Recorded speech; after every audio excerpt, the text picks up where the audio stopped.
My question for you today is, gosh, just dealing with the, I guess, memories and like consequences and just struggles of my past and coming into a new marriage with a wonderful man.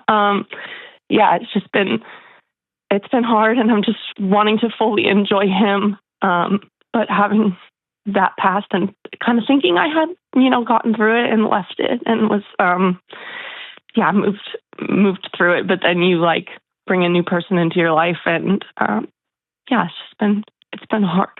Yeah. Well, thanks for calling. Tell me about yourself a little bit. Yeah. I'm 28, and my husband and I met only a year ago. But we are both believers, and so just right away we knew that like this was the person God had been preparing us for. And, believers like Christian faith believers? Yeah. Okay. Sorry. No, it's okay. I'm really choked up. No, you're good. Take a second. Take a second, man. There's no rush. Okay. We're all good. Yeah. I guess I mean, my past is a lot more like checkered with just a lot of different like strings of relationships and kind of like finding my home in whoever I would be dating. And my husband's wonderful. He waited for, his life. And so that's been such a blessing, but also just wishing I had that to offer to him too.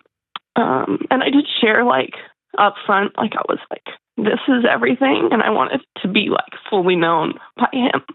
And I guess also like there's an element that I feel like I wish I didn't like take him from someone better, And I don't know why that's a thing, because we're so happy together, truly. Like he's wonderful. Why don't you think you're wonderful, Murray? That's a really incredible word. And your husband had a set of values before he got married, and he clung tightly to those values, right? And I'm happy for him, and I think that's wonderful. I think you're wonderful too. And you didn't have that same ecosystem, and you didn't have that same structure, and you didn't have those same values beforehand. Yeah. And now you do. Tell me why you don't think you're wonderful. I guess I think I am. I have like, I just go back and forth. I'm like, I wish I knew better. Like, I don't know. I just feel like I was like, my brain wasn't even there until I was 25, Nobody's brain is there before they're 25. Nobody's brain is. Yeah. Yeah, exactly. I know I have a lot to offer him, and I just it's just more, I think it's just like the memories, like those are going to be there. Yeah. No matter what. Yeah. I'm interested in something you said. It's really powerful that you were somebody who got really lost in relationships. Tell me about that. Yeah. I have wonderful parents, but it was just a really like stressful home, and they were trying to do what's best for me, and they, kicked me out of the house at 18, and then they still supported me in other ways, but I just kind of felt like I had to find somewhere. You're saying several conflicting things. Do me a favor. Oh, okay. Do me a huge favor, okay? Are you on a cell phone right now? Yeah. Okay. Yeah. So I want you to close your eyes real quick. Uh-huh. And imagine you're taking off like a helmet. Okay, just imagine you're taking it off and setting it on the table next to you. Okay? That helmet was everything's okay, everything's okay, everything's okay. Yeah. Because that's been the phrase and statement that's got you through your entire life. Yeah. Is that right? Yeah. Okay. right this very second, everything's not okay. And that is okay. So with just you and just with me, that everything's okay. That helmet's off. Yeah. Tell me about growing up. Just a really stressed out family. Okay. I don't have like a ton of memories of it, but my sister is older than me, and she, she held a lot of anger and then of what she went through, and I think I just blocked it out mostly. So what I remember of the stress is from like secondhand from her telling me. Okay. But that stress is encoded in your nervous system.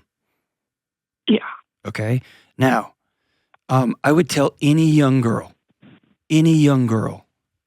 to be careful about sexual exploitation. Okay.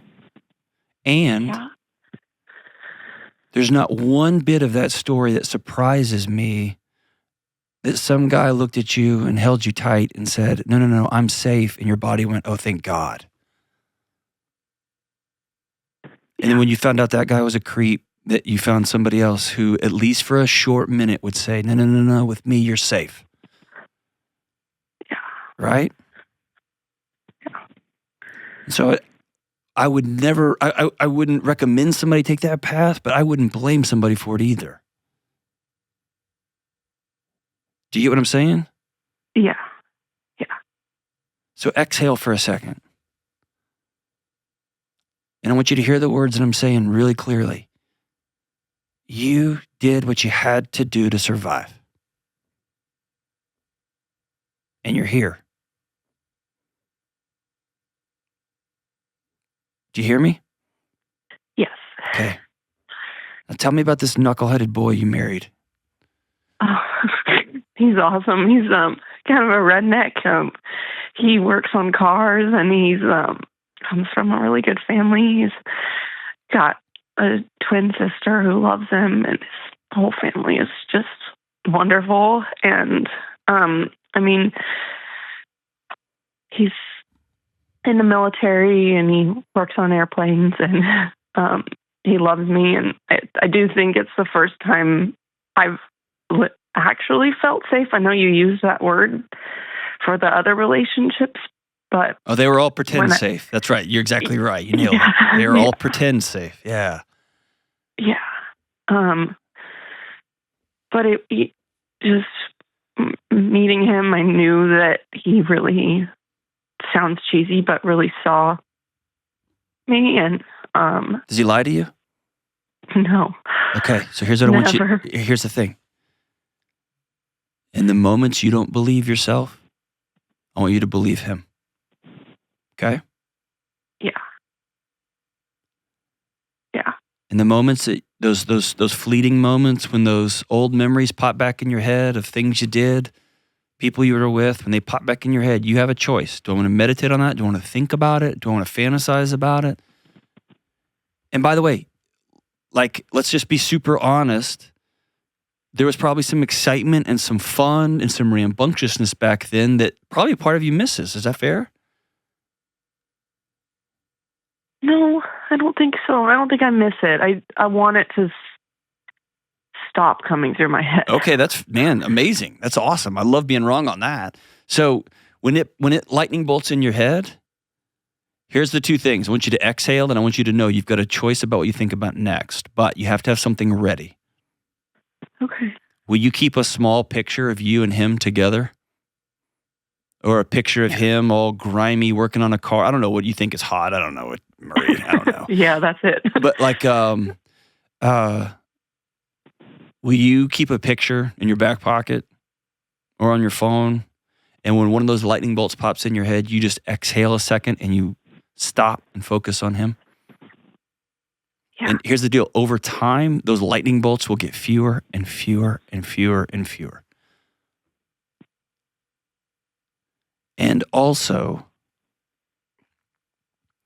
I want you to begin carrying around a small journal where you begin to write down those awful thoughts you have about yourself, because you talk about yourself in a way that you would punch somebody through a wall if they talked about someone else, right? Yeah. Yeah. Don't talk to my friend Marie that way. Don't talk to your husband's amazing wife that way. You know what I mean? Yeah. You survived. You're here. Yeah. And so here's the deal. I want you to write those down. Those times you think he doesn't deserve me. I'm keeping him from another more special woman. I want you to write that down. Get that sentence out of your body. And if you want to be extra brave, tell your husband, as a part of being married to me and a part of my healing, I want to begin to love myself as much as you love me. I feel how much you love me. And sometimes I don't even get it. It doesn't even make sense. But I want to try. And so maybe once a week, I'm going to read you 4 or 5 or 7 crazy thoughts that popped in my head. And I just want you to answer yes or no. Will you hold my hands when I read them? Okay. I took you from some other more amazing woman than me. He's going to laugh at you with his redneck hee-haw and whatever. Say you're crazy. Next one. Right? Yeah. And how gangster are you feeling right now? 50%. 50% gangster. That's enough for me. How old are you? I'm 28. Close your eyes. Okay. I want you to picture 19-year-old Marie standing right in front of you. What's she wearing? I don't know. Probably like a swim cover-up going to the beach. Okay. What color's her hair? Blonder than now. Okay. Long, short? Long. Okay. And you catch her just before she runs out the back door. I want you to imagine yourself walking over to her and giving her a huge hug. And tell her that you're sorry that parents didn't show up. And you're sorry the house is so chaotic her body has chosen to not remember it.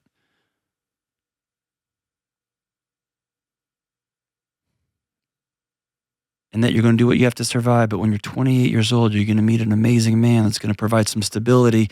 And he's going to have an amazing family. By the way, not perfect. You're going to find out they're crazy too. Every family has crazy in it. But they're going to love you recklessly, right? Is that right, Marie? Yeah. Yeah. Tell her to wait for it. To try to be patient. No, don't tell her that. Don't tell her that. We're just going to tell her we love her. Okay. And then it works out. You can't change what happened. That's the thing. Worrying about what happened, being angry about what happened, there's a period at the end of that sentence. The only thing you can do is write a new sentence. That's it. And so all your energy can be spent on saying, nope, not going back there. I've got this here now. And me and Hillbilly, we're building something amazing together. Do you get what I'm saying? Yeah. He chose you.